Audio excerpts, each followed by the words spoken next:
Barangay Ginebra San Miguel at Magnolia Hotshots may trade na gagawin, sino kaya yun? At Justin Chua TNT tropang 5G na nga ba? At bago tayo magsimula, huwag kalimutang mag-subscribe at like para lagi kang updated sa mga latest upload natin. Salamat!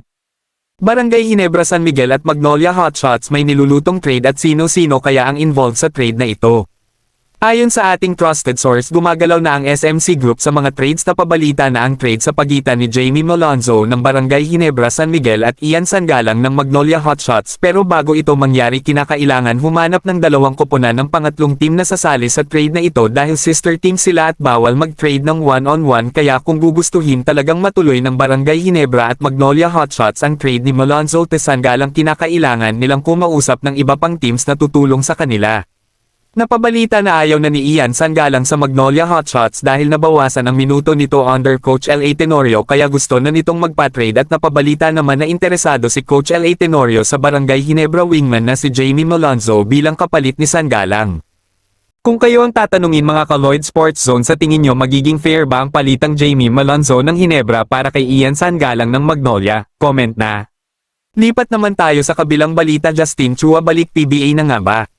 Si Justin Chua ay kasalukuyan free agent ngayon at naghahanap ng koponan na kukuha sa kanya para makabalik ulit sa PBA, pero may ugong-ugong na balita na nasa kampo ngayon ito ng TNT tropang 5G at nagtatryout para magkaroon ng chance na makabalik sa PBA.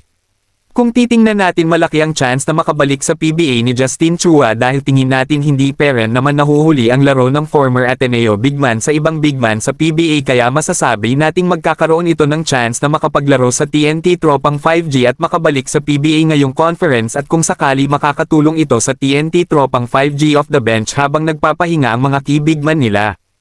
Si Justin Chua ay isang 6'6" bigman na kayang maglaro sa loob at labas, kaya magiging isang weapon din talaga si Justin Chua sa TNT tropang 5G kapag natuloy ang pagkuha nito sa former Blackwater Bossing bigman. Si Justin Chua ay huling naglaro sa Blackwater Bossing bago ito maging unrestricted free agent at maging available sa team na gustong kumuha sa kanya. Kung kayo ang tatanungin mga ka-Lloyd Sports Zone, babagay ba ang laruan ni Justin Chua sa TNT tropang 5G? Comment na. At bago matapos ang ating video, huwag kalimutang mag-subscribe at like para lagi kang updated sa mga latest upload natin. Salamat!